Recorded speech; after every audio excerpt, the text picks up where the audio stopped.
லூக்கா எழுதின சுவிசேஷம் 1ஆம் அதிகாரம். மகா கனம் பொருந்திய தேயோப்பிலுவே, நாங்கள் முழு நிச்சயமாய் நம்புகிற சங்கதிகளை ஆரம்ப முதல் கண்ணார கண்டு வசனத்தை போதித்தவர்கள் எங்களுக்கு ஒப்புவித்தபடியே அவைகளை குறித்து சரித்திரம் எழுத அநேகம் பேர் ஏற்பட்டபடியினால் ஆதி முதல் எல்லாவற்றையும் திட்டமாய் விசாரித்தறிந்த நானும் உமக்கு உபதேசிக்கப்பட்ட விசேஷங்களின் நிச்சயத்தை நீர் அறிய வேண்டும் என்று அவைகளை ஒழுங்காய் உமக்கு எழுதுவது எனக்கு நலமாய் தோன்றிற்று. யூதேயா தேசத்தின் ராஜாவாகிய ஏரோதின் நாட்களில் அபியா என்னும் ஆசாரிய வகுப்பில் சகரியா என்னும் பேர் கொண்ட ஆசாரியன் ஒருவன் இருந்தான். அவன் மனைவி ஆரோனுடைய குமாரத்திகளில் ஒருத்தி. அவள் பேர் எலிசபெத்து. அவர்கள் இருவரும் கர்த்தரிட்ட சகல கற்பனைகளின் படியேயும் நியமங்களின் படியேயும் குற்றமற்றவர்களாய் நடந்து தேவனுக்கு முன்பாக நீதி உள்ளவர்களாய் இருந்தார்கள். எலிசபெத்து மலடியாய் இருந்தபடியினால் அவர்களுக்கு பிள்ளை இல்லாதிருந்தது. இருவரும் வயது சென்றவர்களாயும் இருந்தார்கள். அப்படி இருக்க அவன் தன் ஆசாரிய வகுப்பின் முறைப்படி தேவ சன்னதியிலே ஆசாரிய ஊழியம் செய்து வருகிற காலத்தில் ஆசாரிய ஊழிய முறைமையின்படி அவன் தேவாலயத்துக்குள் பிரவேசித்து தூபம் காட்டுகிறதற்கு சீட்டை பெற்றான். தூபம் காட்டுகிற வேளையிலே ஜனங்கள் எல்லாரும் கூட்டமாய் வெளியே ஜெபம் பண்ணிக் கொண்டிருந்தார்கள். அப்பொழுது கர்த்தருடைய தூதன் ஒருவன் தூபபீடத்தின் வலது பக்கத்திலே நின்று அவனுக்கு தரிசனமானான். சகரியா அவனை கண்டு கலங்கி பயமடைந்தான். தூதன் அவனை நோக்கி, சகரியாவே, பயப்படாதே, உன் வேண்டுதல் கேட்கப்பட்டது. உன் மனைவியாகிய எலிசபெத்து உனக்கு ஒரு குமாரனை பெறுவாள். அவனுக்கு யோவான் என்று பெயரிடுவாயாக.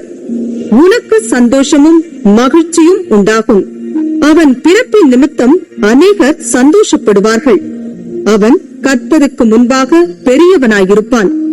திராட்சை ரசமும் மதுவும் குடியான். தன் தாயின் வயிற்றில் இருக்கும் போதே பரிசுத்த ஆவியினால் நிரப்பப்பட்டிருப்பான். அவன் இஸ்ரவேல் சந்ததியாரில் அநேகரை அவர்கள் தேவனாகிய கர்த்தரிடத்திற்கு திருப்புவான். பிதாக்களுடைய இருதயங்களை பிள்ளைகளிடத்திற்கும் கீழ்ப்படியாதவர்களை நீதிமான்களுடைய ஞானத்திற்கும் திருப்பி உத்தமமான ஜனத்தை கர்த்தருக்கு ஆயத்தப்படுத்தும்படியாக அவன் எலியாவின் ஆவியும் பலமும் உடையவனாய் அவருக்கு முன்னே நடப்பான் என்றான். அப்பொழுது சகரியா தேவதூதனை நோக்கி, இதை நான் எதினால் அறிவேன்? நான் கிழவனாயிருக்கிறேன், என் மனைவியும் வயது சென்றவளாயிருக்கிறாளே என்றான். தேவதூதன் அவனுக்கு பிரதியுத்தரமாக, நான் தேவ சன்னிதானத்தில் நிற்கிற காபிரியேல் என்பவன்.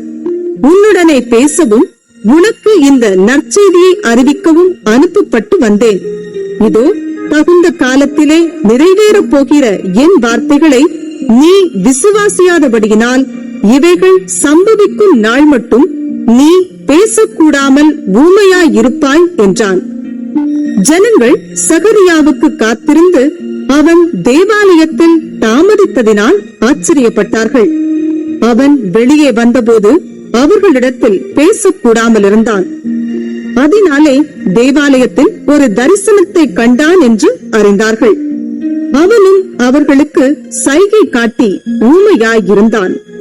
அவனுடைய ஊழியத்தின் நாட்கள் நிறைவேறின உடனே தன் வீட்டுக்கு போனான்.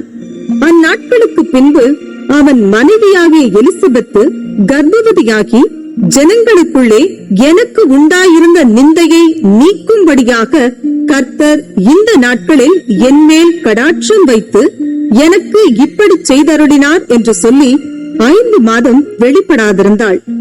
6ஆம் மாதத்திலே காபிரியேல் என்னும் தூதன் கலிலேயாவில் உள்ள நாசரேத் என்னும் ஊரில் தாவீதின் வம்சத்தானாகிய யோசேப்பு என்கிற நாமமுள்ள புருஷனுக்கு நியமிக்கப்பட்டிருந்த ஒரு கன்னிகையின் இடத்திற்கு தேவனாலே அனுப்பப்பட்டான். அந்த கன்னிகையின் பேர் மரியாள். அவள் இருந்த வீட்டில் தேவதூதன் பிரவேசித்து, கிருபை பெற்றவளே வாழ்க, கர்த்தர் உன்னுடனே இருக்கிறார், ஸ்திரீகளுக்குள்ளே நீ ஆசீர்வதிக்கப்பட்டவள் என்றான். அவளோ அவனைக் கண்டு அவன் வார்த்தையினால் கலங்கி இந்த வாழ்த்துதல் எப்படிப்பட்டதோ என்று சிந்தித்துக் கொண்டிருந்தாள். தேவதூதன் அவளை நோக்கி, மரியாளே, பயப்படாதே, நீ தேவனிடத்தில் கிருபை பெற்றாய். இதோ நீ கர்ப்பவதியாகி ஒரு குமாரனை பெறுவாய். அவருக்கு இயேசு என்று பெயரிடுவாயாக. அவர் பெரியவராயிருப்பார், உன்னதமானவருடைய குமாரன் எனப்படுவார். கர்த்தராகிய தேவன் அவருடைய பிதாவாகிய தாவீதின் சிங்காசனத்தை அவருக்கு கொடுப்பார். அவர் யாக்கோபின் குடும்பத்தாரை என்றென்றைக்கும் அரசாளுவார். அவருடைய ராஜ்யத்துக்கு முடிவிராது என்றான். அதற்கு மரியாள் தேவதூதனை நோக்கி, இது எப்படியாகும்? புருஷனை அறியேனே என்றாள். தேவதூதன் அவளுக்கு பிரதியுத்தரமாக, பரிசுத்த ஆவி உன்மேல் வரும், உன்னதமானவருடைய பலம் உன்மேல் நிழலிடும். அதனால் உன்னிடத்தில் பிறக்கும் பரிசுத்தம் உள்ளது தேவனுடைய குமாரன் என்னப்படும். இதோ உனக்கு இனத்தாளாயிருக்கிற எலிசபெத்தும் தன் முதிர் வயதிலே ஒரு புத்திரனை கர்ப்பம் தரித்திருக்கிறாள். மலடி எண்ணப்பட்ட அவளுக்கு இது 6ஆம் மாதம். தேவனாலே கூடாத காரியம் ஒன்றுமில்லை என்றான். அதற்கு மரியாள், இதோ நான் ஆண்டவருக்கு அடிமை, உன்னுடைய வார்த்தையின்படி எனக்கு ஆகக் கடவது என்றாள். அப்பொழுது தேவதூதன் அவளிடத்திலிருந்து போய்விட்டான். அந்நாட்களில் மரியாள் எழுந்து மலை நாட்டிலே யூதாவிலுள்ள ஒரு பட்டணத்திற்கு தீவிரமாய் போய் சகரியாவின் வீட்டுக்குள் பிரவேசித்து எலிசபெத்தை வாழ்த்தினாள். எலிசபெத்து மரியாளுடைய வாழ்த்துதலை கேட்ட பொழுது அவளுடைய வயிற்றிலிருந்த பிள்ளை துள்ளிற்று. எலிசபெத்து பரிசுத்த ஆவியினால் நிரப்பப்பட்டு உரத்த சத்தமாய், ஸ்திரீகளுக்குள்ளே நீ ஆசீர்வதிக்கப்பட்டவள், உன் கர்ப்பத்தின் கனியும் ஆசீர்வதிக்கப்பட்டது. என் ஆண்டவருடைய தாயார் என்னிடத்தில் வந்தது எனக்கு எதினால் கிடைத்தது? இதோ நீ வாழ்த்தின சத்தம் என் காதில் விழுந்தவுடனே என் வயிற்றிலுள்ள பிள்ளை களிப்பால் துள்ளிற்று. விசுவாசித்தவளே பாக்கியவதி, கர்த்தராலே அவளுக்கு சொல்லப்பட்டவைகள் நிறைவேறும் என்றாள். அப்பொழுது மரியாள், என் ஆத்துமா கர்த்தரை மகிமைப்படுத்துகிறது, என் ஆவி என் இரட்சகராகிய தேவனில் களி கூறுகிறது. அவர் தம்முடைய அடிமையின் தாழ்மையை நோக்கி பார்த்தார். இதோ இது முதல் எல்லா சந்ததிகளும் என்னை பாக்கியவதி என்பார்கள். வல்லமையுடையவர் மகிமையானவைகளை எனக்கு செய்தார். அவருடைய நாமம் பரிசுத்தமுள்ளது. அவருடைய இரக்கம் அவருக்கு பயந்திருக்கிறவர்களுக்கு தலைமுறை தலைமுறைக்கும் உள்ளது. தம்முடைய புயத்தினாலே பராக்கிரமம் செய்தார். இருதய சிந்தையில் அகந்தையுள்ளவர்களை சிதறடித்தார். பலவான்களை ஆசனங்களிலிருந்து தள்ளி தாழ்மையானவர்களை உயர்த்தினார். பசியுள்ளவர்களை நன்மைகளினால் நிரப்பி ஐஸ்வர்யம் உள்ளவர்களை வெறுமையாய் அனுப்பிவிட்டார். நம்முடைய பிதாக்களுக்கு அவர் சொன்னபடியே ஆபிரகாமுக்கும் அவன் சந்ததிக்கும் என்றென்றைக்கும் இரக்கம் செய்ய நினைத்து தம்முடைய தாசனாகிய இஸ்ரவேலை ஆதரித்தார் என்றாள். மரியாள் ஏறக்குறைய 3 மாதம் அவளுடனே இருந்து தன் வீட்டுக்கு திரும்பி போனாள். எலிசபெத்துக்கு பிரசவ காலம் நிறைவேறின போது அவள் ஒரு புத்திரனை பெற்றாள். கர்த்தர் அவளிடத்தில் தம்முடைய இரக்கத்தை விளங்க பண்ணினார் என்று அவளுடைய அயலகத்தாரும் பந்து ஜனங்களும் கேள்விப்பட்டு அவளுடனே கூட சந்தோஷப்பட்டார்கள். 8ஆம் நாளிலே பிள்ளைக்கு விருத்த சேதனம் பண்ணும்படிக்கு அவர்கள் வந்து அதன் தகப்பனுடைய நாமத்தின்படி அதற்கு சகரியா என்று பெயரிடப் போனார்கள். அப்பொழுது அதன் தாய், அப்படியல்ல, அதற்கு யோவான் என்று பெயரிட வேண்டும் என்றாள். அதற்கு அவர்கள், உன் உறவின் முறையாரில் இந்த பெயருள்ளவன் ஒருவனும் இல்லையே என்று சொல்லி அதன் தகப்பனை நோக்கி, இதற்கு என்ன பெயரிட மனதாயிருக்கிறீர் என்று சைகையினால் கேட்டார்கள். அவன் எழுத்து பலகையை கேட்டு வாங்கி இவன் பேர் யோவான் என்று எழுதினான். எல்லாரும் ஆச்சரியப்பட்டார்கள்.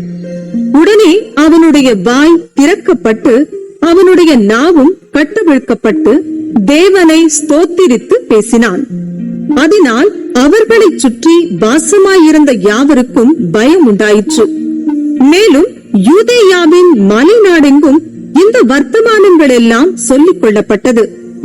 அவைகளை கேள்விப்பட்டவர்கள் எல்லாரும் தங்கள் மனதிலே அவைகளை வைத்துக் கொண்டு இந்த பிள்ளை எப்படிப்பட்டதாய் இருக்குமோ என்றார்கள். கர்த்தருடைய கரம் அந்த பிள்ளையோடே இருந்தது.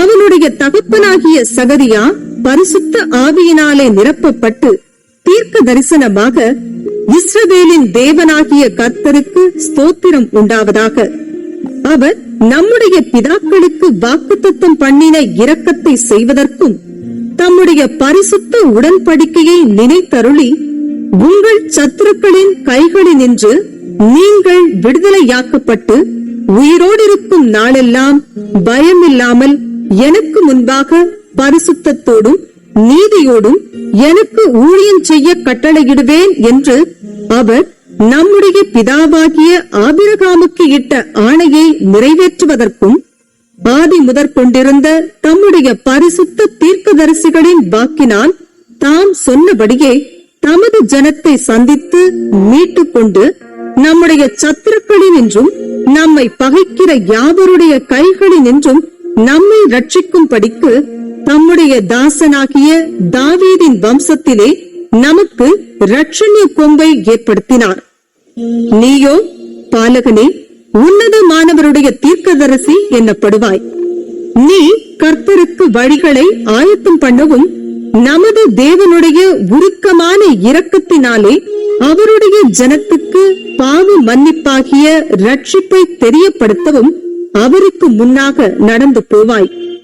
அந்தகாரத்திலும் மரண இருளிலும் உட்கார்ந்திருக்கிறவர்களுக்கு வெளிச்சம் தரவும் நம்முடைய கால்களை சமாதானத்தின் வழியிலே நடத்தவும் அவ்விரக்கத்தினாலே உன்னதத்திலிருந்து தோன்றிய அருணோதயம் நம்மை சந்தித்திருக்கிறது என்றான். அந்த பிள்ளை வளர்ந்து ஆவியிலே பலம் கொண்டு இஸ்ரவேலுக்கு தன்னை காண்பிக்கும் நாள் வரைக்கும் வனாந்திரங்களிலே இருந்தான்.